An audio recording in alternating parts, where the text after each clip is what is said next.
Hi, welcome back to Keep It Dirty, a podcast where my guests share their life living functionally and sustainably, and the why behind their experiences navigating through our ever-changing environment. I am your host, Leslie Dowling. I'm a corporate speaker sharing how one can jumpstart your path to increased revenue and productivity through restorative health techniques. And today, it is my pleasure to welcome my guest, Cam McIntosh. Cam is the owner of AmeriChanvre, which is a full-service installer of HempCrete biocomposite insulation for new construction and retrofit alike. So it is a pleasure to have you today, Cam. Thank you for taking the time to be my guest. And I'd love to hear all about your, and I know this is such an overused journey, or what got you into what you're doing today?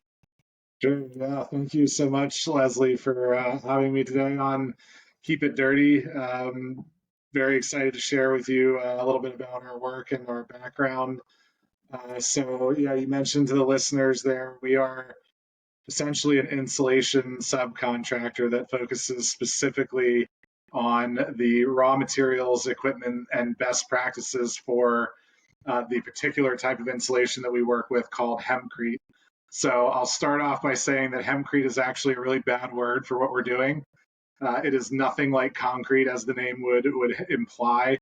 It is first and foremost a non-structural but self-supporting insulation and walling material that's comprised of the inner woody core of the fiber industrial, non-cannabinoid fiber industrial commodity hemp stalk, a lime-based binder, and water.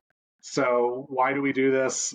It's not a gimmick. It's not just because it's hemp, but it is a wonderful plant-based, healthy, non-toxic, and highly performant insulation material that also displays incredible fire resistance, mold, mildew, rot, pest resistance. So this is a material that, in addition to all those wonderful things, is also carbon sequestering. So as we are moving as a society towards the climate goals that were established for 2050, 2040, as part of all of these national climate approaches, when you look at building and construction, up to 30% of our national carbon footprint is actually represented by the embodied carbon of the materials that we use to build our homes. So when you have the smart people in the room who are telling the policy advisors how to get to these goals that they've established, construction materials has to be part of it, right? On a more personal level, this material that we're using, the material health aspect of the material that we're using is what draws many of our clients to this material. In addition to the incredible thermal performance, there's the non-toxic aspect of what we're doing. So we as Americans live in a society where the materials that we build our homes with are often toxic, and the toxicity levels are established and quantified to be low enough that they don't make you acutely sick, but over time, exposure to the toxins in the building materials in our homes, in contemporary construction materials, absolutely has an impact on our health. The same way that eating a balanced diet, not smoking, exercising, all of those things have an impact. We do not yet properly assign the value or the impact, that our building materials and the spaces that we live in have on our health, right? So the pandemic really punctuated this, right? 90% of our time is spent indoors. During the pandemic, even more of our time is spent indoors, right? So the impact that the materials that you're living in is as critical to your health and well-being as anything else in your life that we know and understand to have an impact. So the way that we've found this material, funny enough, I am not a cannabis activist, career cannabis activist, or proponent. Prior to this, I worked for a native plant nursery in Quakertown, where we did a lot of publicly bid stormwater management, stream bank stabilization. So not traditional landscaping, quote unquote, but that was where I landed after college. I came out of college with a pottery degree. Met my wife in college. She had an accounting degree and had the real job and the benefits that allowed me to follow my passion. So very grateful for Melissa, who is my business partner now and works full time for the business, which is great. But when we started, I found this material while I was investigating alternative substrates for handmade planters that I wanted to make that would include handmade tiles. So for your listeners that are local, I did the apprenticeship at the Moravian Pottery and Tile Works in Doylestown right after I got out of college. Learned that there was an appetite for handmade ceramic tile in this area, and then tied that together with the work that I was doing at the nursery, where we were selling a lot of native, local ecotype collected plants into urban environments for rooftop gardens, the High Line in New York City, planter gardens for high-end rooftop spaces. So wanted to pull all those passions together. I made a concrete planter box that was ungodly heavy, and realized that that was not a sustainable way to make a planter box, especially when you're talking about a rooftop garden where weight is an issue, right? When you're putting materials on a roof. So that led me to investigate alternative substrates. And of course, I stumbled across the word HempCrete and made the same assumption that everyone makes, which is that it's a one-to-one replacement for concrete. It's not. It's an insulation material. It is cementitious in nature, but it does not have the density or the compressive strength of concrete. So I found locally in Telford, PA, a group called Limeworks that does historic masonry repair. They supply lime plasters, masonry repair, stucco mixes, things like that. They were actually making a pre-bagged HempCrete binder. They were offering a workshop on building with HempCrete. And so my wife, as a birthday present, paid for me to attend this workshop. It was $600 for 3 days, and I was the only one that took it. So so I showed up and they taught me the basics of installing HempCrete by hand, which is a very basic process. It really only requires basic carpentry tools and skills to do this installation by hand, which is one of the wonderful things about HempCrete. One of the things that makes it a wonderful natural building, do-it-yourself type of material. But on finishing that workshop, the guys there said to me, "Hey, you're pretty capable. We get a lot of inquiries from people who want to buy the binder. Would you be interested in being listed as a subcontractor that specializes in it?"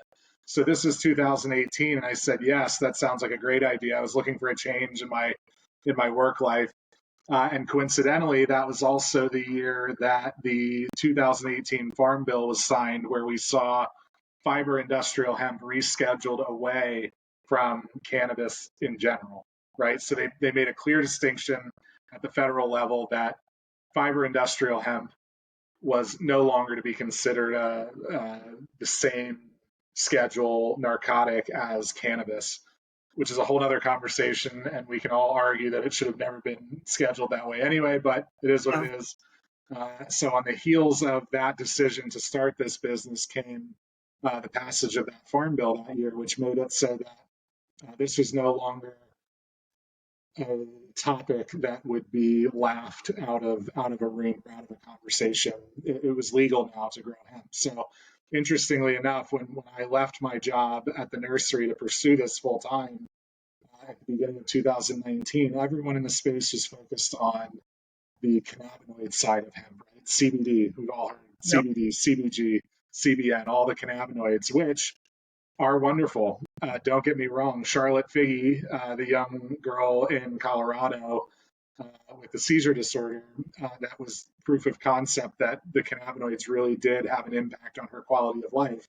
Mm-hmm. She and her parents in that effort are really responsible for the positive public perception of hemp that we now enjoy. So that is not to say that the cannabinoid side of hemp is invalid, but as we saw in 2019, there was a dramatic spike in groups and organizations, farmers growing CBD, and then a real fallout in that industry where they overproduced the FDA didn't allow CBD into food and drinks the way that they thought it was going to be. So at the beginning of my career, we were the butt of the joke. Our focus on something other than CBD with fiber industrial hemp, in this case, building materials, was not what everyone thought was the quick path to making money in this industry. So here we are 5 years later now. We have picked up and we are the exclusive licensee for a spray application method for installing the material. So we're no longer doing it by hand. We are using a European, a French designed spray system called the Easy system, designed by my partner Damien Baumer in France, which again, we have licensed and deployed here in the United States. So since 2019, we've insulated about 35 different projects around the country, everywhere from British Columbia all the way up to Vermont. And we have now begun to reproduce that equipment here in the United States as part of our licensing agreement and train other owner operators around the country. So we now have 8 unique individual owner operators around the country, including, and we're very, very excited about this, First Nations. There's the Lower Sioux tribe in Minnesota that has taken this equipment and has been using it. Individual owner operators, much like myself, who are set up to be insulation subcontractors, and then also most recently a property developer in Newburyport, Massachusetts, who's building a 12-unit apartment complex with our system, first of its kind commercial construction for the United States, and just a really exciting, intentional, sustainable community that's taken up this equipment. So that is the short version of my story, and I'll stop there. But yeah, it's been an interesting path to get to where we are now. Wow. And so how, obviously you're a visionary and you always, it seems like you think out of the box, and it's amazing what you're doing here.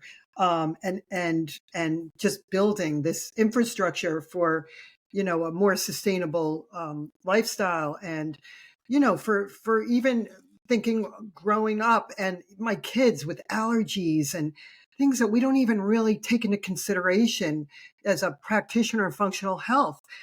People are always like, well, I eat well.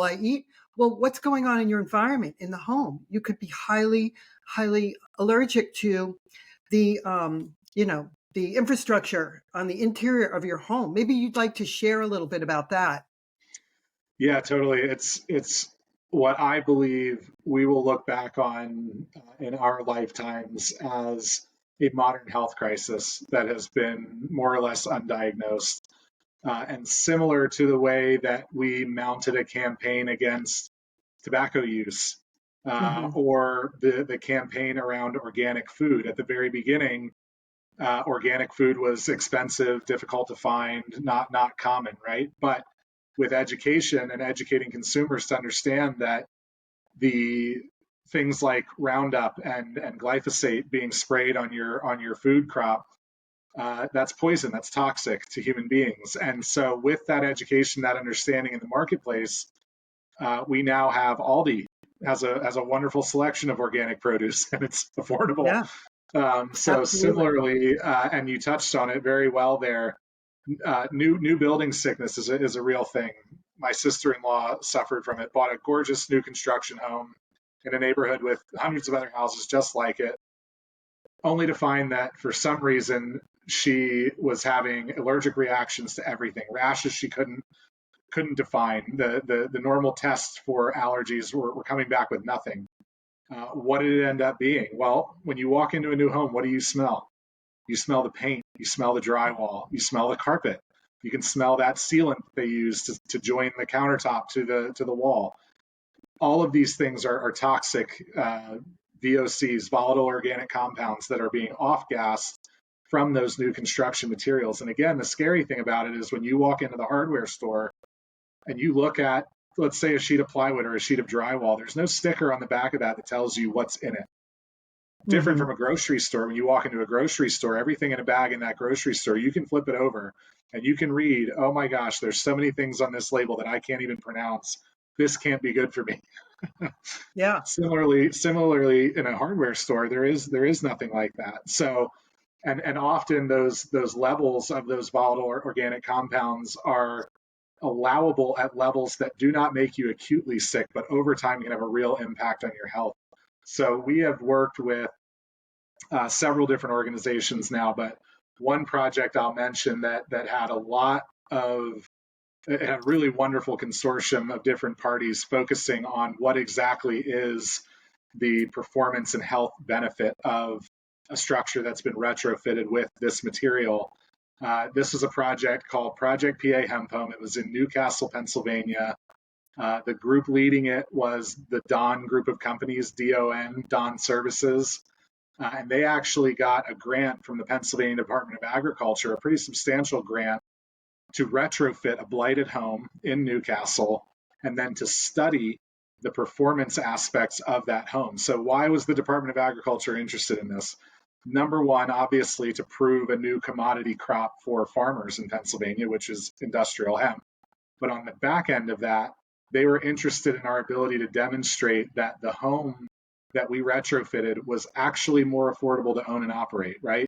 So Don Services is engaged in taking advantage of state subsidies for creating housing for low-income residents, people with disabilities, really wonderful organization. They build houses all the time. But the reality is that those houses, and this is true of many affordable housing initiatives, and certainly not a condemnation of the way that they operate. They're obviously trying to maximize their budgets to house as many people as possible. That is wonderful. But the reality is contemporary building materials, when used to make a quote unquote affordable house, the cost of that home may be subsidized, but the actual cost of ownership, how much does it cost to heat and cool that house? How much does upkeep cost? All of those things is no different from that track builder home down the road that's going for, market rate. So they were interested in, again, the commodity crop, but also our ability to demonstrate that the home is actually more affordable to own and operate. So part of that consortium that grant money from PDA allowed was the involvement of the Pennsylvania Housing Research Center at Penn State University, Dr. Mamari and his team, and then also Allison and John Sara from the Parsons Healthy Materials Lab in New York City. So this is the Parsons New School. They have an offshoot that is focused specifically on material health. And one of the most compelling things that came out of that research from Parsons was a measured, recorded reduction of 400% less formaldehyde in the air in the finished home of Project PA Hemp Home as compared to a new construction track builder home. Wow. Terrifying, right? Oh my God. Numbers don't lie. Yes, that's right. don't lie. Wow. Wow. So we've begun the process of documenting this, but there's more work that has to be done. And credit goes to the Parsons Healthy Materials Lab women for, obviously we specified HempCrete and lime plaster as the wall finishes. That was a great deal. Yeah, responsible for a great deal of that reduction of the formaldehyde, but they also worked with Don to specify every other material that went in that house. The wood that the cabinets were made out of was chosen to be natural, low VOC. Flooring finishing choices. Actually, the flooring for Project PA Hemp Home was created with hemp that was grown by the Don group of companies and then sent to Kentucky to a colleague of ours that makes hempwood flooring. So that was really cool. The flooring was actually PA grown hemp flooring, again, with a natural soy binder, low VOC, non-toxic, but literally every finish in that home, down to the upholstery on the furniture in that home, was chosen to be low VOC. So it is possible to do this. It is possible to do it for low income housing. This is not something that is exclusive for only wealthy homeowners, and that was really important to demonstrate. So Project PA Hemp Home, really exciting example of how this all functioned together as one unit. Because my wheels are turning, and when we're done recording, for all your viewers and my viewers and listeners out there, I'm in the midst of putting an addition off of my house at the beach, and I'd love to know like who I should contact, and for people, really, for people that are possibly doing renovations to their home, what would be the first step? What do we Google? Like, what should we do to see in our area if there are people that are suppliers?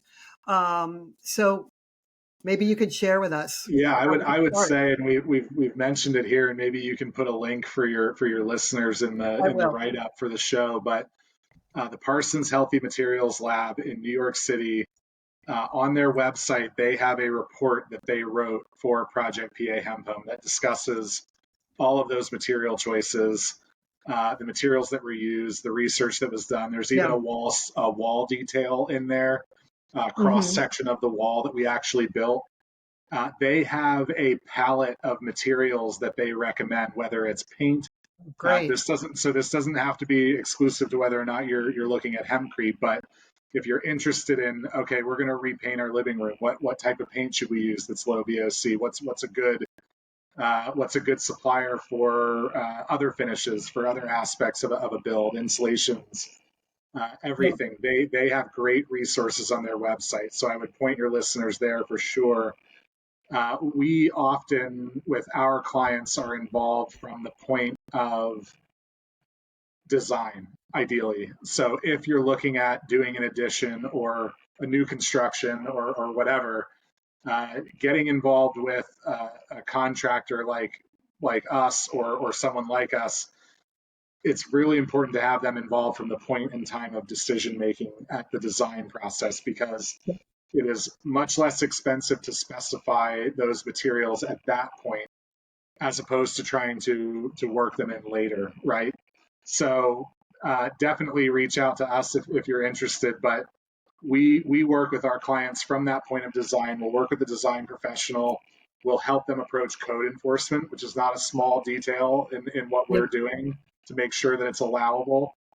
Then we also end up working with the general contractor, whoever that is, to make sure that they understand what we're doing, so that by the time our on-site responsibility occurs, which is installing the material, everyone in that process is up to date and up to speed. So again, Parsons Healthy Materials Lab has a great write-up on this. The Pennsylvania Housing Research Center also has a write-up on Project PA Hemp Home on their website. Okay. And then if you are more interested in specifically the potential with hemp building materials, the U.S. Hemp Building Association is an organization that at one point I was a member of the board of directors for, and I'm still a corporate sponsor of. They're a really great organization as well if you're more interested in all things hemp when it Yep. comes to construction materials. I'm so excited because literally I have my architect in line. She's from my alma mater, Philadelphia University, which years ago when I went to school, 100 years ago, for textile design and business, we were not in this eco-friendly, sustainable kind of, environment. And it's fascinating. I would love to go back to school to study all of this because my heart is still with elevations and my AutoCAD from years ago and my portfolio, and just to revisit this and all that we are learning. But I'm just fascinated too, by the fact that how did you did research and you hooked up with somebody in France, I guess, as you're, physically doing the labor, thinking there must be an easier way, or maybe I could design something. And the other question is European countries. It seems like they are so much more in the bandwagon with being so much more advanced when it comes to all the crap that they're taking off of their shelves in the European countries, food wise, Totally. where we still have it on our shelves. And there's nothing that says, it's just, yeah, it's misleading, some of the packaging and everything. So I was just curious, those two quick questions. How did Yeah. you connect with somebody in France, and how much more are they? So, are they also so much more advanced and up on so many other materials than we are here in the US? One of the other things I think that the pandemic really punctuated for us, when you consider the difference between the United States and Europe, so many things in the United States are politically polar opposites. We have this really bad tendency to take something like sustainability, material health, the use of petrochemical and toxic materials in agriculture, and we tend to put them on one side or the other of a political spectrum. Whereas in France, and we had the opportunity to visit our partner Damien, who designed this system back in October of 2022 for it was the International Hemp Building Symposium, where we actually did a demonstration of our spray applied technology versus a pair of other spray applied technologies. Visiting France, and I've been to Europe in the past, but as you said, with this lens on now of sustainability, it's not a political issue there. And that's really painfully obvious. It is understood that things like sustainability and material health and toxicity, they're not political. And you don't have to tie it to carbon credits or carbon sequestration or any of the other arguments that we see around those hot button terms. Yeah. It is understood in France. Simple things. You go to a gas station in France, and outside of that gas station, there is a rain garden for all of the water running off of the parking lot to be infiltrated right back in on the site with native grasses and sedges growing out of that rain garden. You don't ever see that in the United States. No. Why would a gas station be interested in that in the United States, right? So in France, and whether or not the majority of those things are politically mandated also remains to be seen. I think some of the turmoil right now in France with the farmers who are so upset dumping manure on the steps of the Capitol building, they are feeling the squeeze from those carbon credit agreements and how it's impacting their ability to produce. And then also on top of that, the lack of penalties for importing goods to France is what's got the farmers so upset there right now. But really, I think it's very unfortunate in this country. And hemp surprisingly tends to be a nonpartisan issue. It really does. Both the left and the right are Mitch McConnell platformed for the 2018 Farm Bill on the floor of a hemp decortication facility in Kentucky. I mean, hemp itself is surprisingly not a partisan issue here in the United States, or historically it hasn't been, but other things are. And I think that's really unfortunate. And finding ways to heal that divide. A mentor of mine, Judy Wicks of the White Dog Cafe in Philadelphia, who we had the pleasure and the opportunity to work with at the beginning of this on a nonprofit in Philadelphia altogether now. She really impressed that upon me in a way that it hadn't been on my radar prior to this, that there is this great divide between the farmers in the rural areas and the city folks in urban areas. And they are so dependent on each other. And it's just so toxic, the environment that we've created where they're at odds with each other and they're fighting with each other politically. And they feel like they're so separated, but we're so connected. So, local self-reliance and finding ways to heal that divide between left and right, I think really has to be our generation's. We have to bear that cross and carry it forward, because so many things get trapped by that, right, Leslie? Like we were just talking about, simple things like ingredients in food products. There's always a political motivation behind the reason why we still use glyphosate in the United States, and it's been banned in Europe for 15 years.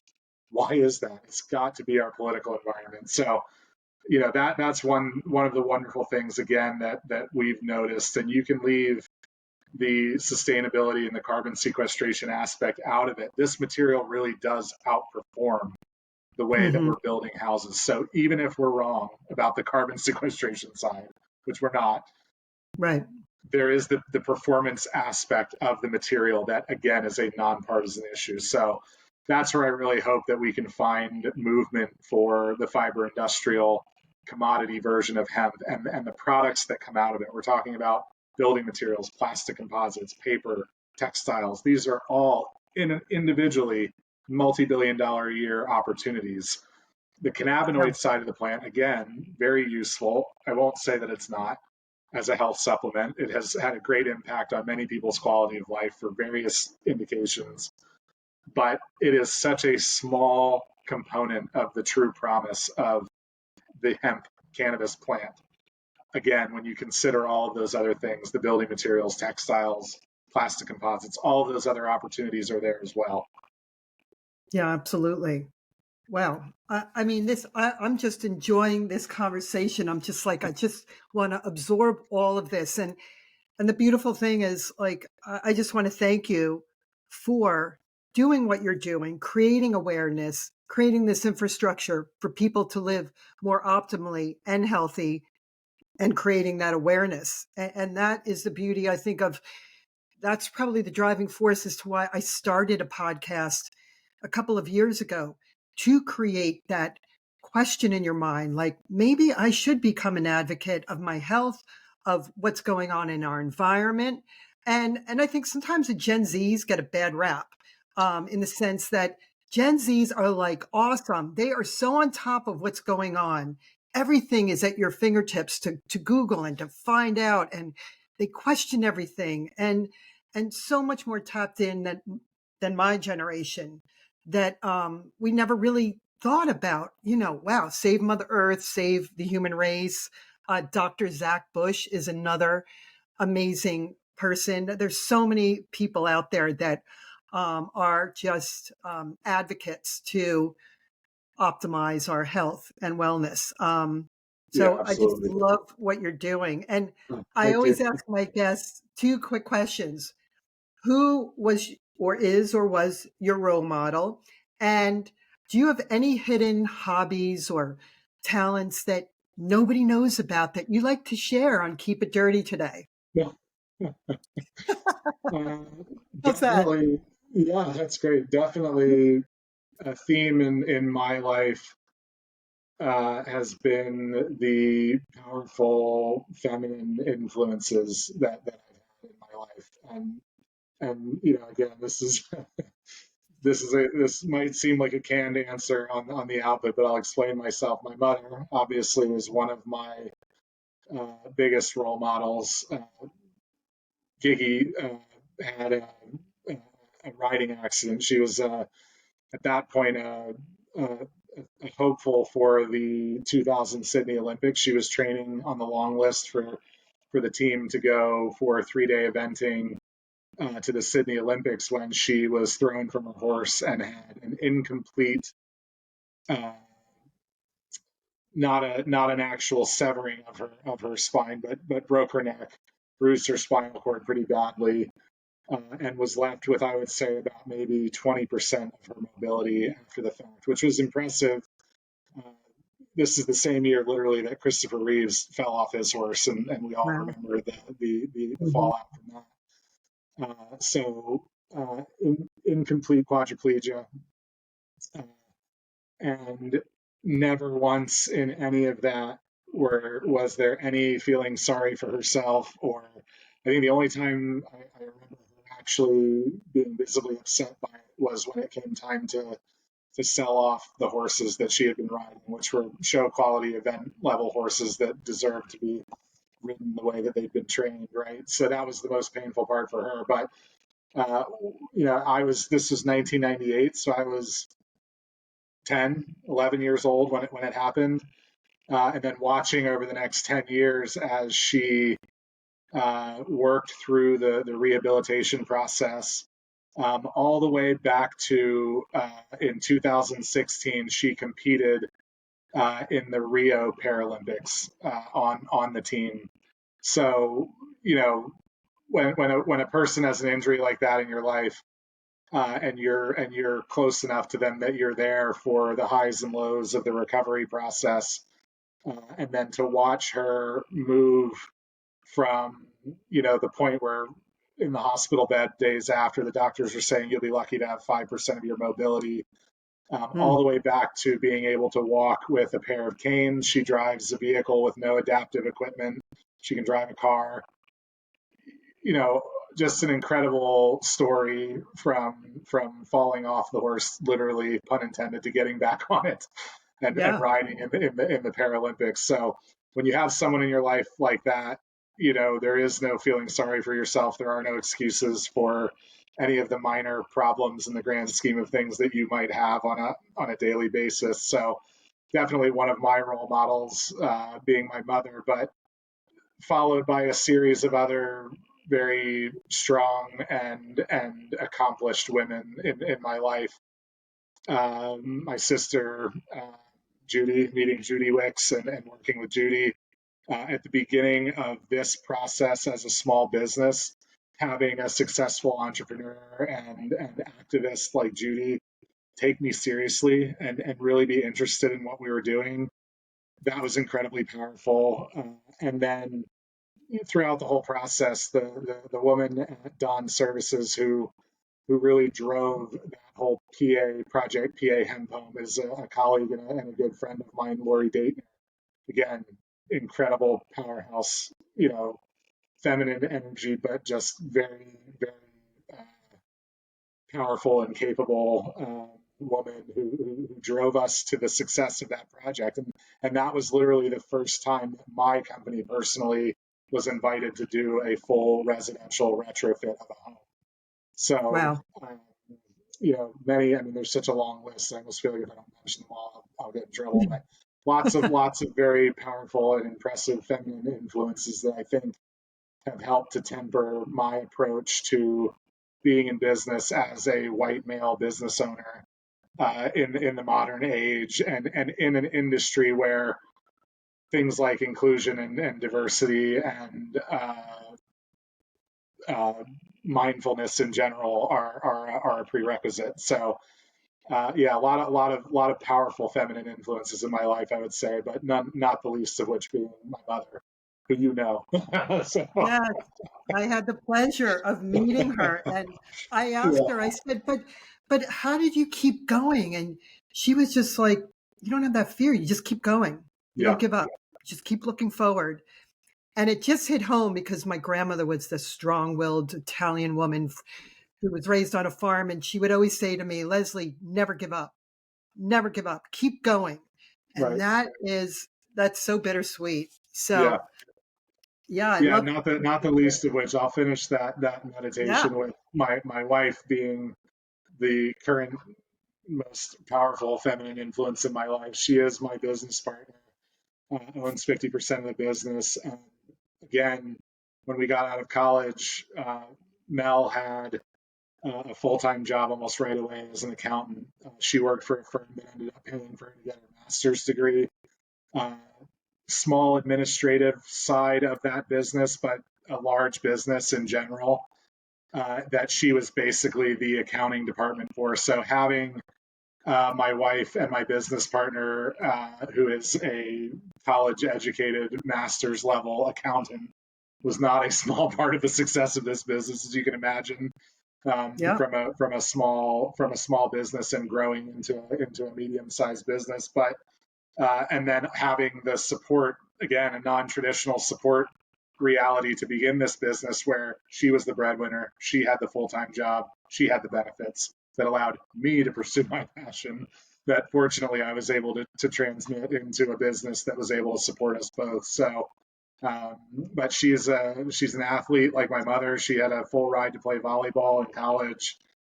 That's how I met her. That's what originally attracted me to her, and that has carried so well through our personal relationship and our business relationship and our ability to raise this out of the muck. So I think there was a second question that I didn't answer, but we spent good time on the first one. So.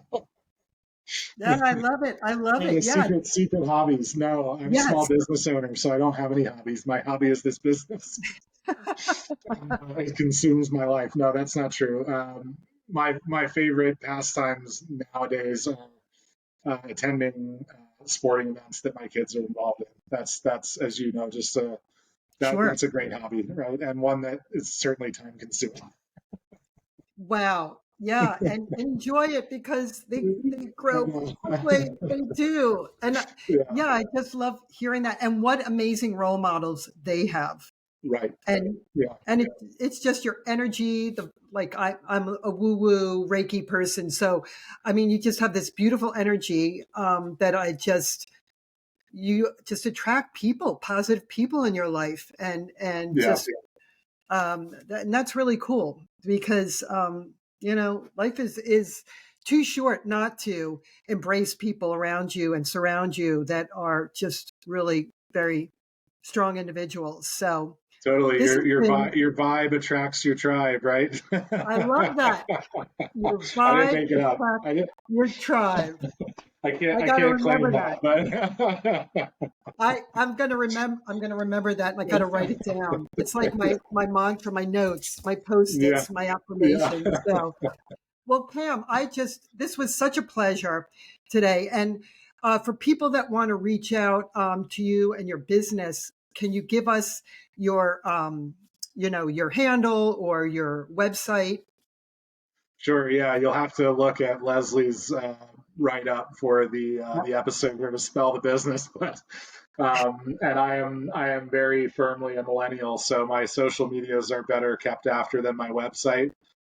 We do have all three though. On the web, it's www.americhanvre.com. Lots of links and resources there to get in touch with us. Social media, Facebook, Instagram, LinkedIn, both public and private, or excuse me, both business and personal accounts on all three of those, all AmeriChanvre as the tag. So, and then again, there's a multitude of wonderful organizations. One last one that I want to mention for any of your listeners whose interest I have piqued with fiber industrial hemp. I'm also a member of the board of directors for the Pennsylvania Hemp Industry Council. We also just recently received a large grant from the Pennsylvania Department of Agriculture for the creation of a set of videos and actual resources for entrepreneurs who are interested in getting into fiber industrial hemp. You can find those on the Pennsylvania Hemp Industry Council website. It's PAHIC.org. And again, there's some really great videos in there, well produced interviews with the Secretary of the Department of Agriculture here in Pennsylvania, Russell Redding, and then a great deal of resources that are free to access on the website, including pitch decks and all sorts of other resources for entrepreneurs who are interested in starting a business in the space. So check out that one as well. That's great, Cam. No, I appreciate that. And just awesome conversation today. I learned so much today, and I appreciate you taking the time out today. So thank you Likewise, very much. feeling is Yeah, mutual, Leslie. Thank you so much for having me on. I really thank enjoyed this you. as well. Yeah. Yeah, and for all our viewers and listeners, just remember to ground with Mother Earth. Get out there, and remember to keep it dirty. So take care, everybody.